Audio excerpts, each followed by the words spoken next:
sa sainteté. L'univers crie sa majesté.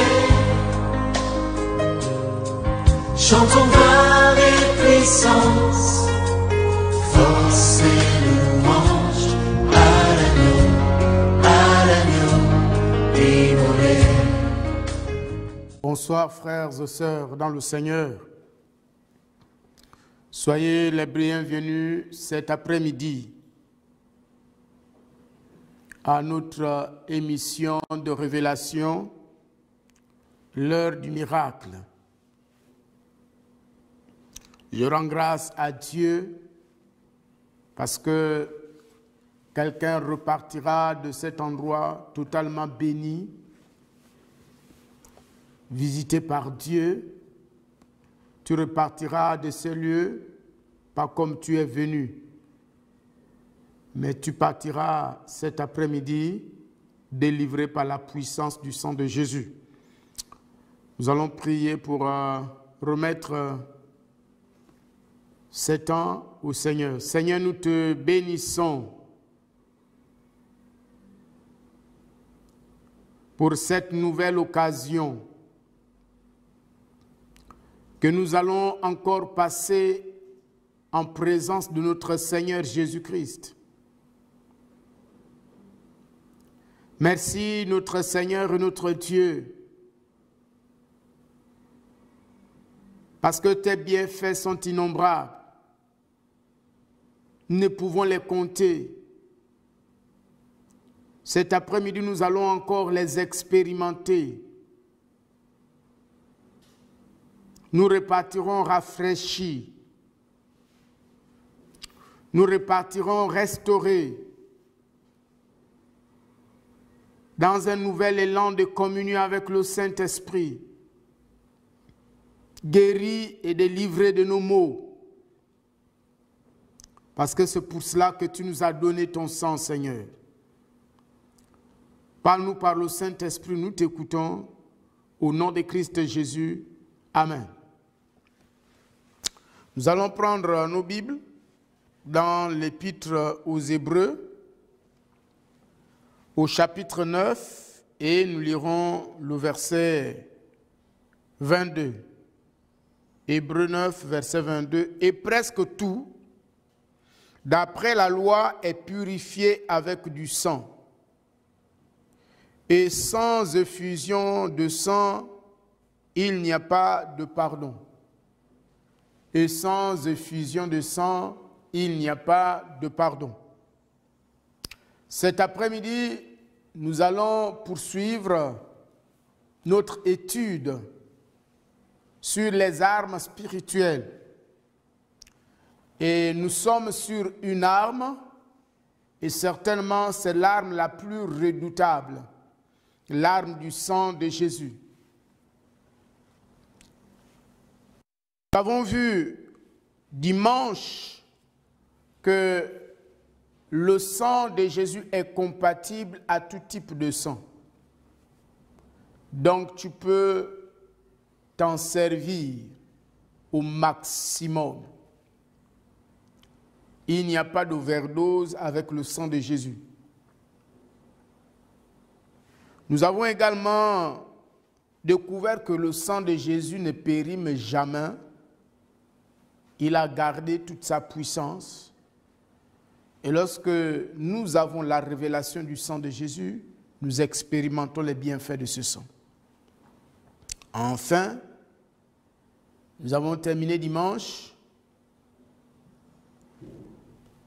par le sang de Jésus qui nous a délivrés, sauvés de tout châtiment. Donc nous ne sommes plus sous quelconque châtiment. La colère de Dieu a été parfaitement apaisée par le sang de Jésus. Il n'y a plus de raison de nous culpabiliser au sujet de quoi que ce soit, parce que le sang de Jésus est un sang parfait. Aujourd'hui, nous allons étudier toujours le sang de Jésus, l'âme redoutable du sang de Jésus-Christ, c'est notre thème. Et nous allons voir deux choses ce matin. La première chose, c'est qu'une goutte du sang de Jésus-Christ détruit le royaume de Satan. Une goutte, une seule goutte, pas deux, une seule goutte du sang de Jésus détruit tout. Un homme de Dieu a été invité au Congo démocratique, où il devait tenir une campagne d'évangélisation. Et le jour-là, les pasteurs lui ont dit, ce soir, il y aura plus de monde. Il y aura vraiment une grande foule. Donc, il s'est vraiment préparé. Et le Seigneur, pendant qu'il priait, le Seigneur va lui dire que la réunion de ce soir est une réunion de délivrance. Il dit, mais Seigneur, je suis seul, je n'ai pas une très grande équipe. J'ai constaté que les gens n'ont pas vraiment été formés et bien formés pour les séances de délivrance. Comment ça va se passer? Le Saint-Esprit va lui dire, la réunion de ce soir va être une réunion de délivrance. Je vais libérer mon peuple. Je vais délivrer ceux qui viendront sous l'emprise des puissances des ténèbres. Le pasteur était embarrassé. Mais là, le Saint-Esprit a vraiment insisté que la réunion de ce soir sera une réunion de délivrance. Et ce soir-là, il y avait tellement de monde, il y avait une très grande foule. Et un pasteur s'est approché de lui pour lui dire, ah, c'est compliqué aujourd'hui. Il dit, ah, qu'est-ce qui ne va pas? Il dit, il y a au moins 800 sorciers qui sont venus de partout et ils sont prêts à jeter des mauvais sorts sur les gens. Ils sont venus désorganiser la réunion. Il y a près de 800 sorciers. Alors, la gloire de Dieu était là. Elle se mouvait. Au lieu où se tenait la campagne, la puissance de Dieu était à l'œuvre. Et Dieu va dire à l'homme de Dieu qu'aujourd'hui, tu vas avoir une révélation de mon sang. Et en effet, dès que l'homme de Dieu a dit, je déclare au nom de Jésus, que par le pouvoir du sang de Jésus, que les puissances des ténèbres, que le royaume des ténèbres soit détruit, soit désorganisé. Tous les sorciers, les 800 sorciers, qui étaient venus envoûter la réunion, qui étaient venus jeter des mauvais sorts sur la population qui tenait part à la réunion, tous se sont retrouvés au sol. Tous, ils étaient au sol. Et les liens de Satan se sont totalement brisés. Et ces 800 sorciers ont pris la décision de donner leur vie à Jésus-Christ. Et là, l'homme de Dieu va découvrir par révélation que le sang de Jésus est extrêmement puissant. Donc, une seule goutte du sang de Jésus, une seule goutte du sang de Jésus suffit pour détruire le royaume des ténèbres, pour désorganiser le royaume des ténèbres, pour renverser le royaume des ténèbres. Une seule goutte du sang de Jésus. Il y a quelques jours, je regardais le film Jésus, la Passion du Christ. Et pendant qu'on crucifiait le Seigneur, dès qu'une goutte du sang de Jésus est tombée au sol, il s'est produit instantanément un tremblement de terre. Oui, quand le sang de Jésus tombe dans une maison, il se produit un tremblement de terre. les fondements des puissants des ténèbres, les fondements qui n'ont pas été posés par l'Éternel sont renversés au nom de Christ Jésus. Une seule goutte du sang de Jésus désorganise le monde des ténèbres. Est-ce que tu comprends ça? Une seule goutte du sang de Jésus détruit le pouvoir de la sorcellerie. Si la sorcellerie régnait dans une famille, une seule goutte du sang de Jésus suffit pour mettre un terme à la sorcellerie familiale. S'il y a des mauvais sorts, des malédictions familiales qui tenaient les membres de cette famille captive, une seule goutte du sang de Jésus suffit pour détruire les liens de la servitude et de l'esclavage. Une seule goutte, je n'ai pas dit 2 gouttes, une seule goutte du sang de Jésus suffit pour mettre un terme à la malédiction. S'il y avait même des maladies héréditaires,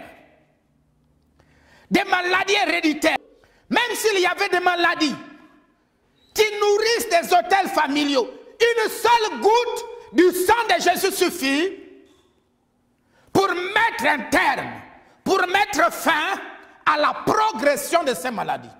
Et je déclare au nom de Jésus que là où il y avait des maladies qui nourrissaient des hôtels familiaux, ces maladies s'arrêtent par la goutte du sang de Jésus. J'invoque le sang de Jésus, la goutte du sang de Jésus dans ta maison, au nom puissant de Christ Jésus.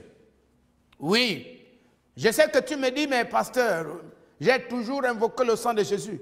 Le problème, ce n'est pas une question de phrase, c'est une question de révélation. Et notre problème, c'est que nous n'avons pas la révélation du sang de Jésus. Et donc, ce dont tu as besoin, c'est que tu as demandé à Dieu, ce Seigneur, révèle-moi la puissance du sang de Jésus.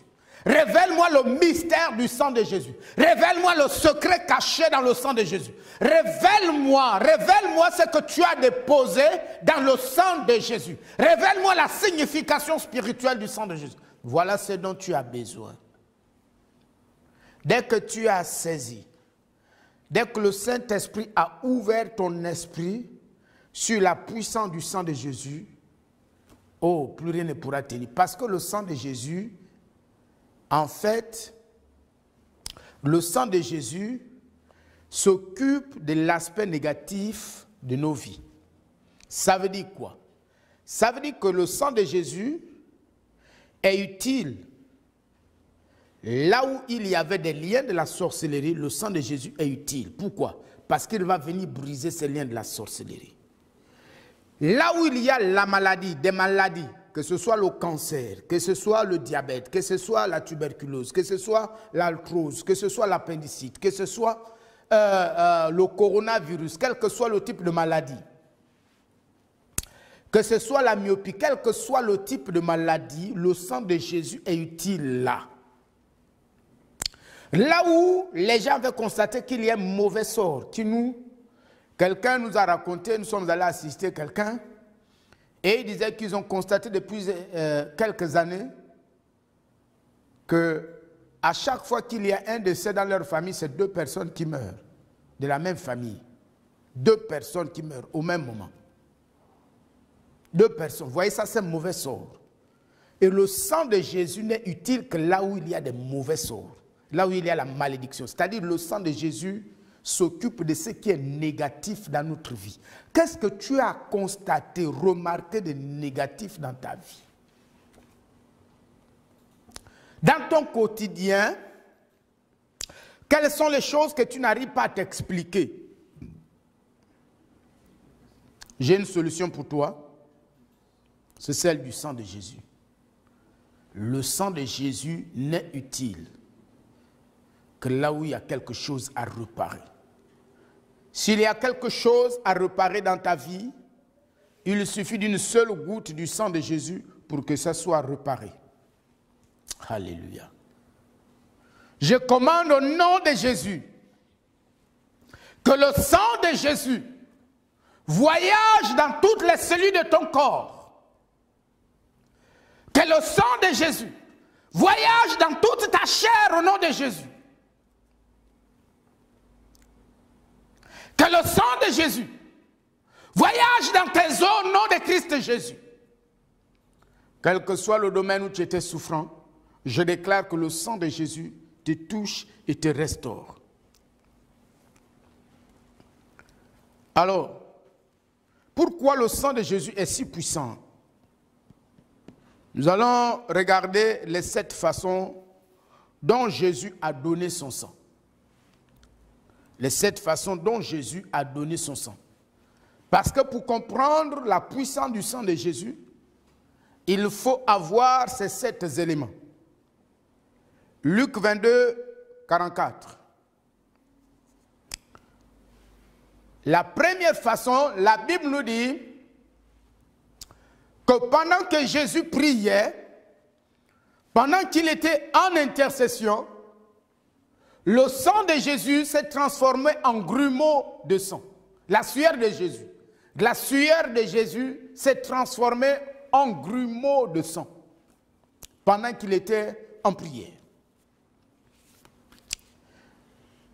Deuxièmement, la Bible nous révèle que Jésus-Christ, à cause des coups, parce qu'effectivement, lorsqu'on l'a mené chez le souverain sacrificateur Caïphe, ils ont battu, frappé Jésus sur son visage. Et pendant qu'ils frappaient Jésus sur son visage, le sang a commencé à couler. Et vous trouvez ça dans Luc 22, le verset 64. Mais le sang de Jésus n'a pas coulé seulement parce qu'on a frappé sur son visage, mais le sang de Jésus aussi a coulé parce que en Ésaïe 50, le verset 6, on nous dit qu'on a arraché la barbe de Jésus. Et pendant que l'on arrachait la barbe de Jésus, le sang giclait de partout, le sang jaillissait de partout. Donc le sang de Jésus a coulé pendant son intercession, sa sueur s'est transformée en sang. Mais pendant qu'on le battait également au niveau de son visage, le sang, il a commencé à voir le sang sortir de son visage. Non seulement le sang sortir de son visage, mais on arrachait sa barbe. Pendant qu'on arrachait la barbe de Jésus, le sang de Jésus a également coulé. La 4e façon dont le sang de Jésus a coulé, c'est que c'est pendant qu'on le flagellait. Oh Dieu! Vous savez qu'au bout du fouet, il y avait du cuivre pointu au bout du fouet. Et donc, lorsqu'on fouettait Jésus, quand le soldat retirait le fouet, ça arrachait la chair de Jésus. Donc, pendant qu'on flagellait le Seigneur, oh Saint-Esprit, pendant qu'on flagellait le Seigneur, le sang de Jésus a coulé. Pendant qu'on le flagellait. Vous trouvez cela dans Matthieu 27, le verset 26. Mais le sang de Jésus n'a pas coulé seulement pendant la flagellation. La Bible déclare qu'on a pris une couronne d'épines, on a posé cette couronne sur la tête de Jésus. Et les épines ont percé le crâne, ont percé la tête de Jésus. Et le sang a jailli de partout. Oh Seigneur Jésus. Oh, quelle horreur. Vous trouvez ça dans Matthieu 27, le verset 29. Le sang de Jésus aussi a coulé pendant qu'on le crucifiait. Oui, lorsqu'on l'a cloué, ses mains et ses pieds, le sang de Jésus a coulé. Il a coulé. Vous trouvez ça dans Luc 23, le verset 33. Le sang de Jésus a également coulé. Et enfin, le sang de Jésus a également coulé lorsque le soldat romain est venu avec sa lance. La Bible dit qu'il a percé le côté de Jésus. Et de ce côté sont sortis le sang et l'eau. Vous trouvez cela dans Jean 19, verset 34 et dans Jean 19, verset 37. Donc vous voyez que tout le sang de Jésus est sorti de toutes les parties de son corps. Il n'y a pas une partie du corps de Jésus qui n'a pas été touchée par le sang, ou il n'y a pas une partie du corps de Jésus où le sang n'est pas sur toutes les parties du corps de Jésus. De la tête de Jésus, le sang a coulé. Du visage de Jésus, le sang a coulé. De la barbe de Jésus, le sang a coulé. De tout le corps, pendant qu'on le flagellait, sa chair déchirée, le sang a coulé de Jésus. Des mains de Jésus, pendant qu'on l'a cloué, mes frères, le sang de Jésus a coulé. Ses pieds, quand on a percé ses pieds, le sang de Jésus a coulé. Oh Dieu! Lorsque le soldat romain a percé son côté avec la lance, le sang de Jésus a coulé.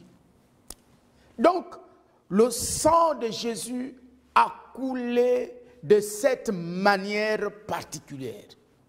La grande question, c'est pourquoi le sang de Jésus a-t-il coulé de cette façon différente? Pourquoi Jésus a-t-il donné son sang de cette façon différente? Plus précisément, pourquoi le chiffre 7? Oui, mon frère, quand on parle du sang de Jésus, ce n'est pas de la religion. Le sang de Jésus, ce n'est pas un rituel religieux qu'il faut simplement nommer pour apaiser ta conscience. Le sang de Jésus, c'est la puissance de Dieu en mouvement. Le sang de Jésus, c'est la puissance de Dieu à l'œuvre. Invoquer le sang de Jésus, libérer le sang de Jésus, c'est libérer la gloire et la puissance de Dieu. C'est pourquoi expressement, le sang de Jésus a coulé de cette manière particulière.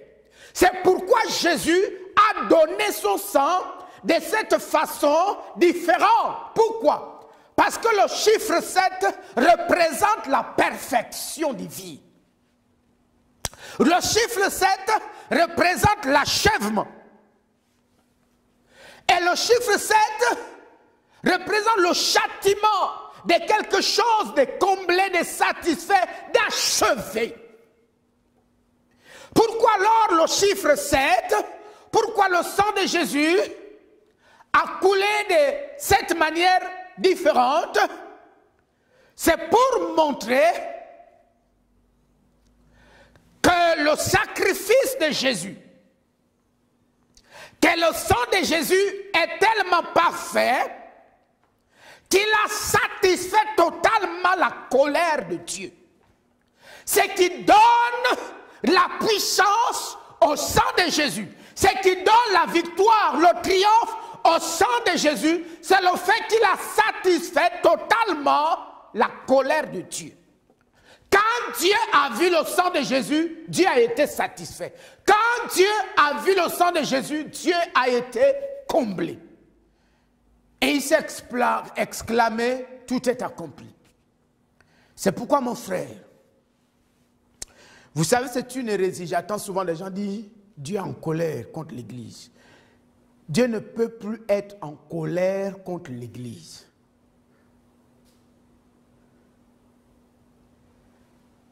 Déclarer que Dieu est en colère contre l'Église, c'est faire comme Moïse, qui a frappé 2 fois le rocher. C'est déclarer que Jésus, il faut encore un autre Jésus. On ne crucifie pas Jésus 2 fois.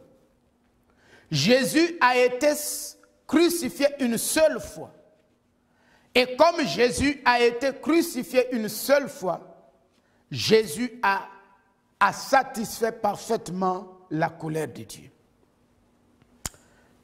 C'est pour te dire quoi, toi qui m'écoutes et qui vis certainement des difficultés. Quand tu invoques le sang de Jésus pour ta guérison, c'est parfait que tu expérimentes la guérison. C'est-à-dire que tu n'as pas à douter. Si c'est un travail de délivrance personnelle ou familiale, si tu invoques le sang de Jésus, sache que le sang de Jésus n'échouera pas. Ta famille est rentrée dans la délivrance. Parce que là où est le sang de Jésus, là est la vie. Vous savez, un frère, je vais terminer par ce témoignage. Je vais terminer par ce témoignage. Un frère était sur Facebook. Il naviguait sur Facebook et pendant qu'il surfait sur Facebook, il est tombé sur le nom d'une grande star de football. Et il a commencé à parler avec cette star et il a demandé de l'aide de la part de cette star. Parce qu'il est très riche. Donc, il a demandé si cette star de football pouvait lui venir en aide. Et quelques minutes après leur entretien, alors il y a comme un esprit qui s'est saisi de lui, une sorte d'envoûtement. Il a commencé à mal se sentir. Il se sentait tellement mal qu'il avait l'impression qu'il perdait ses forces. C'est un papa, il a une femme, il a des enfants. Il dit, mais si je panique devant les enfants, qu'est-ce qui va se passer? Et là, il va se souvenir de ce dont je vous parlais dimanche dernier. Il va se souvenir que le pasteur à l'église nous avait dit qu'il faut boire le sang de Jésus. Et donc, il s'est souvenu de notre exercice spirituel à l'église pendant que nous buvions le sang de Jésus pendant les séances de guérison. Et là, le frère a commencé à dire, je bois le sang de Jésus. Je bois le sang de Jésus. Je bois le sang de Jésus. Et pendant qu'il déclarait, proclamait le sang de Jésus, les forces lui revenaient. Il proclamait le sang de Jésus, la force lui revenait. Il proclamait le sang de Jésus, les forces lui revenaient. Il proclamait le sang de Jésus, les forces lui revenaient. Et au fur et à mesure qu'il déclarait, confessait le sang de Jésus, les forces lui revenaient. Et l'esprit d'envoûtement qui allait le saisir, qui allait l'envoûter, s'est éloigné. Et je me souviens qu'une dame, une jeune dame, elle est étudiante.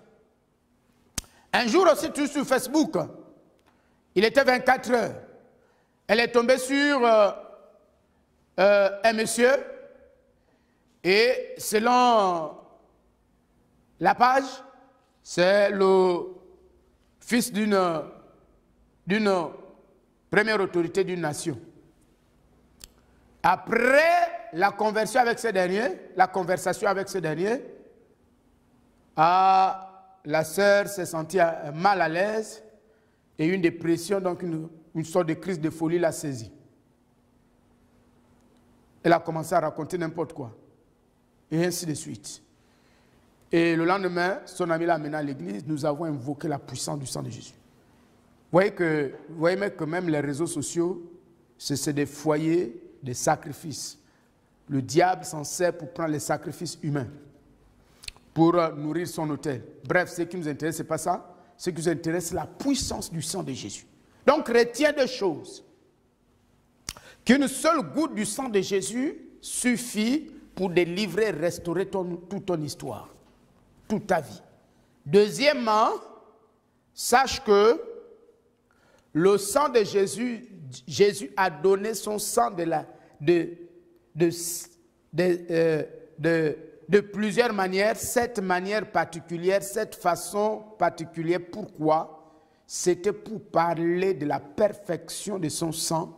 C'est pour dire que c'est un acte achevé, c'est un acte complet et que Dieu a été totalement satisfait. La colère de Dieu a été totalement apaisée. Dieu n'est plus en colère contre ta famille.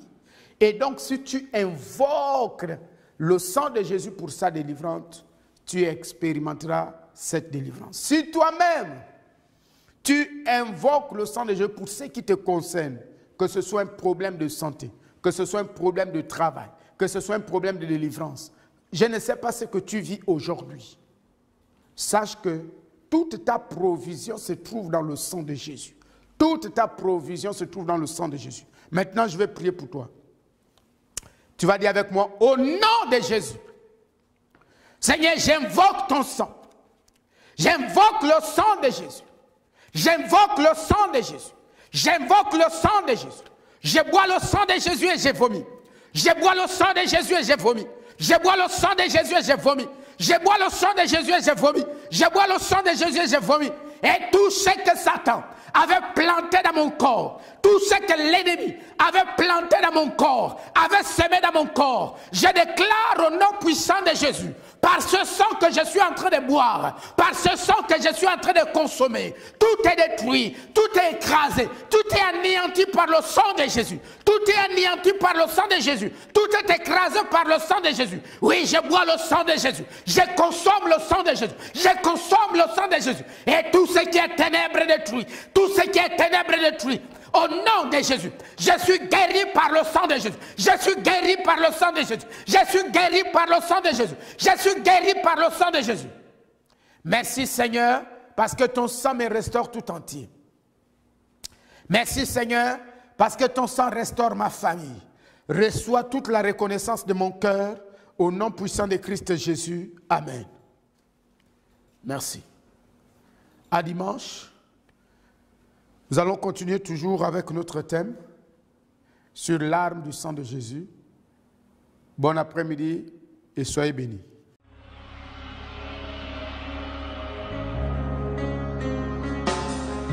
Tous les anges de sa sainteté, l'univers crie sa majesté. Chantons